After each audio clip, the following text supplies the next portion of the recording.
पूरी दुनिया में सबसे सस्ता हिंदू बिकता है, सबसे सस्ती उसकी बोली है। अरे बिको तो कम से कम इतनी बोली लगाओ कि दुनिया तुम्हें खरीद ना पाए। लेकिन महंगे कपड़े, महंगी गाड़ियां, महंगा मकान, ये तो बहुत कुछ है। लेकिन भाई चुनाव के जमाने में हर पार्टी सनातनी को खरीदती है, और खरीदने वाले को पता है कि आप कितने भी बड़े हो जाएं, लेकिन आप 2 रुपए किलो चावल, 1 महीने की बिजली फ्री, 1 महीने का पानी फ्री, उस पे सत्ताओं के लिए नेता चुनते हो। जब भी कोई आपको देखेगा तो कहेगा कैसे लोग हैं ये, 2 रुपए किलो चावल पे बिक जाते हैं। 5 साल के लिए किसी को भी राजा चुन लेते हैं। अंग्रेज खुश है कि यार हम तो कम से कम वहां गए थे तो हम तो 100-150 लोग थे, ये पत्थर मारते तो हम शायद भाग जाते, ये फूलों से स्वागत कर रहे थे हमारा। हर पार्टी आपकी बोली लगा रही है। वो जो आपने एक पढ़ा लिखा चुना है दिल्ली में, निकाल के लाए हैं आप उसे कहीं से कि ये बहुत पढ़ा लिखा है, उसकी हालत ये है। वो अभी बाहर निकला है 2 दिन पहले, इतना पढ़ा लिखा है। क्या क्या हो रहा है।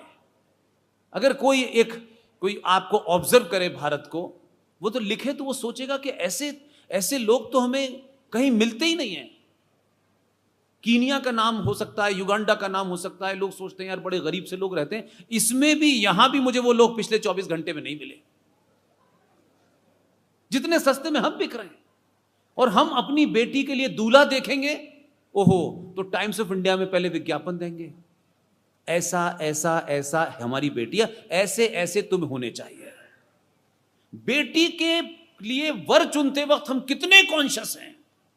जब राष्ट्र के लिए वर चुनना होता है तो किसी को भी चुन लेते हो यार, कम से कम उसमें कुछ तो देखो यार, ये क्या है क्या नहीं है, इसे कुछ आता भी है कि नहीं आता है, बस चुन लो।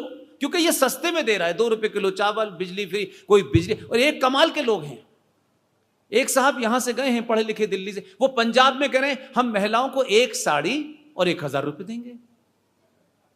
यार पति ने 50 साड़ी लाके दी तब तक उसकी बात न मानी, आपने 1 साड़ी को उसे वोट दे दिया। कहां हैं हम? और फिर हम कहते हैं हम विश्व गुरु होंगे। नहीं, हम विश्व गुरु नहीं हो सकते, हम गुरु घंटाल हो सकते हैं, नहीं हो सकते ऐसे। इसलिए आज जिस समस्या को आप जानते हैं और जिसको नहीं जानते हैं, जानने वाली समस्याओं पे मैं कोई बात नहीं कहूंगा, आप सबको पता ही है। इस संविधान ने, जिसे हम अपने सर पे लेके घूमते हैं, इसी संविधान ने पिछले 70 सालों की इस यात्रा में भारत के सनातनी हिंदू को 8वें दर्जे का नागरिक बना दिया है। यह कहकर के आपको थोड़ी खुशी मिल सकती है, हंसने का मौका भी मिल सकता है, लेकिन अगर एक खटाखट 84 करोड़ को बेवकूफ बना रहा है तो फिर यह हमारे ऊपर हंसी की बात है, उस खटाखट पे नहीं है। हम कुछ भी जानना नहीं चाहते, हमने ठेका दे रखा है, यह काम इनको करना है, यह काम इनको करना, हमको कुछ नहीं करना।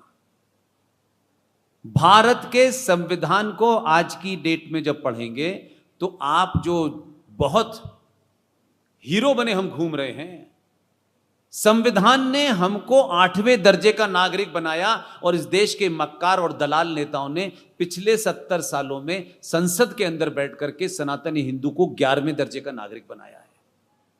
यह हमको नहीं पता, यह हम जानना नहीं चाहते, और यह रोज हमारी आंखों के सामने से गुजरता है, लेकिन हम सोचते हैं नहीं नहीं ऐसे कैसे हो सकता है। वो हमारा थॉट प्रोसेस ही नहीं है।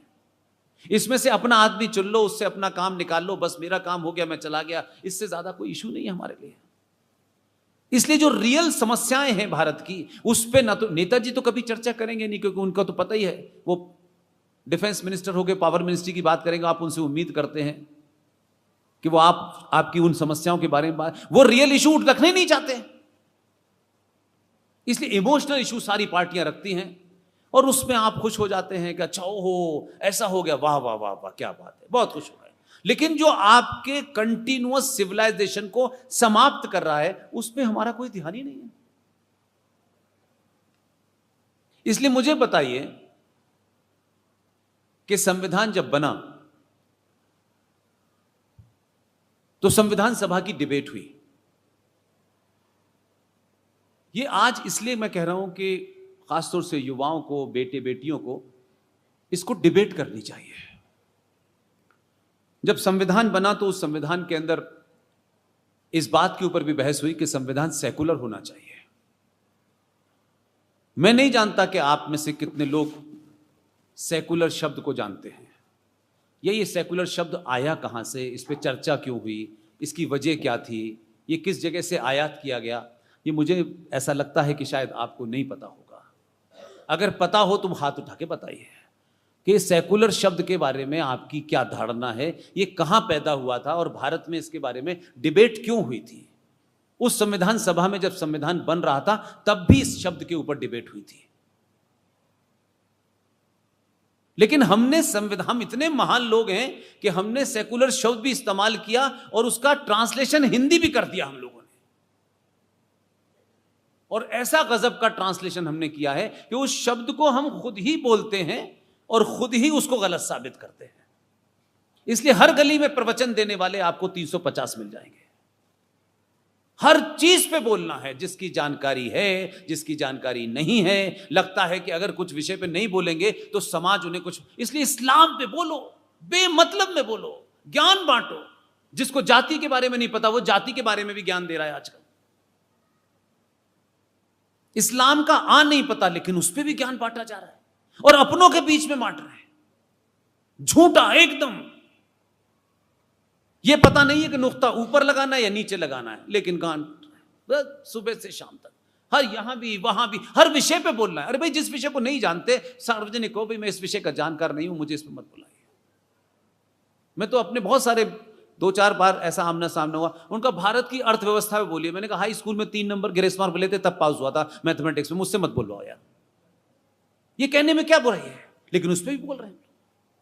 जितने हिंदू संगठन मैंने भारत में देखे, ओफ, हर जगह एक संगठन बना हुआ है। अरे भाई, किसी एक विषय को जो सच हो उस पर काम करो, नहीं सबको सब कुछ बोलना है। बड़े बड़े लोग बोल रहे हैं साहब, एक से एक महाज्ञानी बोल रहा है और वो ये नहीं समझ रहा कि मेरे बोलने से मेरा उम्र, मेरा कद, मेरा संगठन इतना पुराना है। लोग मुझे सुनेंगे तो मुझे सोचेंगे मेरे बारे में कि यार इतना बड़ा आदमी बोल रहा है तो सच ही होगा, क्योंकि उसके पास समय नहीं है कि वो बताए कि कहां क्या लिखा हुआ है। ना अपने सनातन के बारे में सच बोल रहे हैं, ना इस्लाम के बारे में सच बोल रहे हैं, ना क्रिश्चियनिटी के बारे में सच बोल रहे हैं। अरे सच को सच तो बोलो यार। और नहीं पता